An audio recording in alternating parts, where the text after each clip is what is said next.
Olá, queridos alunos! Na aula de hoje nós vamos falar sobre introdução e igualdade de conjuntos. Vem comigo que a aula de matemática vai começar!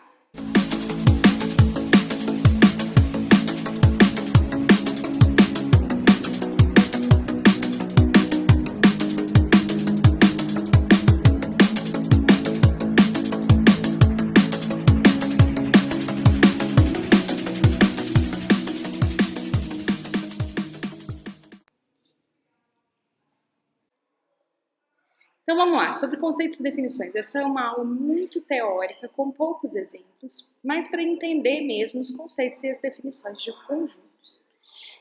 Então, essa notação, né, e essa noção primitiva de conjuntos, ela veio primeiramente com o Cantor, que é esse daí que está aí na tela aí do lado, ó, esse daqui, e ela depois foi expandindo, né, e até hoje nós usamos essa notação.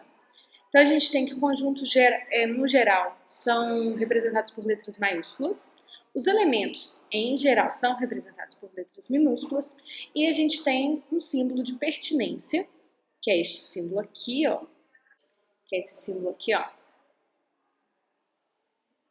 né, que é o símbolo de pertence, é um ezinho redondo, agora ficou melhor, é um ezinho redondo, que é esse símbolo de pertence. Então, por exemplo, se eu tiver aqui A é o conjunto das cores da bandeira do Brasil. Então, A é igual. Então, eu posso colocar aqui dentro, eu posso escrever as cores, né? Ou eu posso representá-las por letras minúsculas. Então, V para verde, A para amarelo, Z para azul, B para branco. Então, a gente fala que esses elementos, né, o B, A, Z, B minúsculos, são elementos do conjunto A. E a gente representa um conjunto colocando chaves, né, que foi o que eu coloquei aqui, ó, né? Então, os elementos do conjunto ficam dentro aqui dessas chaves. E aí a gente representa desse jeito aqui. E aí a gente usa o título de pertence para poder falar que cada elemento pertence ao conjunto maior. Agora, atenção, né, que o símbolo de não pertence é este mesmo símbolo de pertence com um risco. É a negação do pertence, né? Então quer dizer que não pertence. Então a gente pode dizer, por exemplo, que se eu tenho uma cor preta P, como P não está na bandeira do Brasil, então P não pertence ao conjunto A, ok? Então vamos lá. Além disso, eu posso utilizar uma barrinha para ler tal, que a gente lê como se fosse tal que, para poder colocar uma propriedade dos elementos desse conjunto. Então, por exemplo, o A é formado pelo conjunto dos elementos X, tal que X é a cor da bandeira do Brasil. Então, ao invés de colocar as próprias cores, eu coloco a propriedade que eu quero que esses elementos tenham. Por que isso é importante? Para eu conseguir fazer conjuntos maiores, né? Conjuntos infinitos, conjuntos maiores. Imagina, por exemplo, se eu colocar, vamos pensar, x tal que... Não, aí se eu quero colocar um conjunto dos números, de todos os números naturais, é possível escrever um conjunto com todos os números naturais? Não, né? Porque eles são infinitos. Então, eu posso representar ou por 3 pontinhos, né? Eu começo do 0, 1, 2, 3, e aí faço 3 pontinhos. Ou eu posso representar com essa notação aqui de tal que, né? Que eu coloco A é igual ao conjunto X, tal que X pertence aos naturais. Ou seja, eu estou falando que X é um número natural. Esse tal que, então, ele me ajuda a definir propriedade, principalmente para conjuntos muito grandes. E aí, quando que eu tenho que dois conjuntos são iguais? Eu tenho que dois conjuntos são iguais quando seus elementos são iguais. Ou, então eu posso, né, pensar em elementos iguais,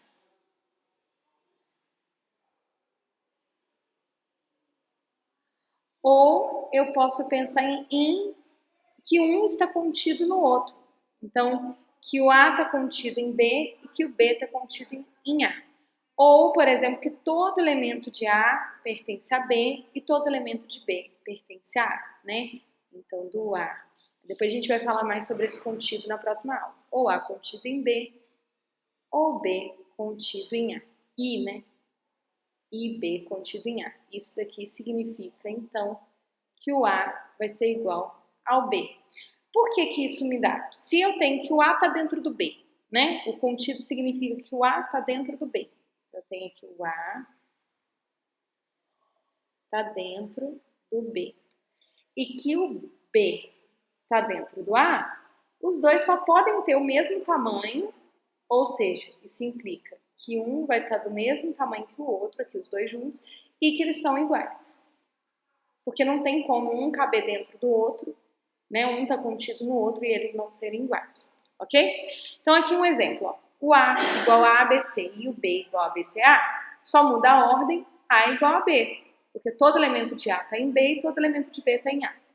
Agora aqui, se A é igual a X, tal que x menos 2 é igual a 5.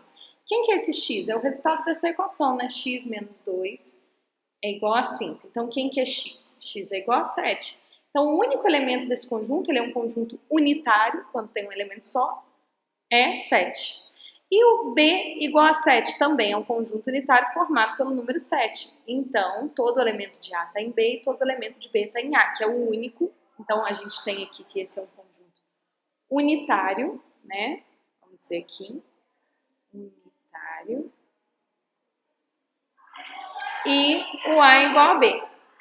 Agora, se A é o conjunto das letras da palavra garra e B é o conjunto das palavras agarrar, eu vou ter que o A é igual a B. Por quê? Elementos repetidos não diferenciam o conjunto, né? Porque o A vai ser todas as letras de garra. Quais que são as letras de garra? É o G, o A e o R. E quais que são os elementos de agarrar? Quais são as letras que formam? Também é G, A e R. A caneta hoje está meio ruim, viu, gente? A partir de amanhã a caneta vai estar melhor.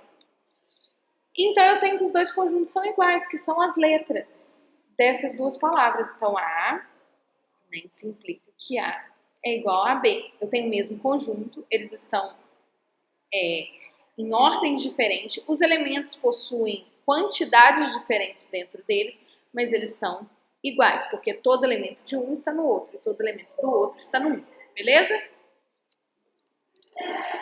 E aí, esses conjuntos que possuem um elemento só, como eu disse lá no outro slide, são conjuntos unitários.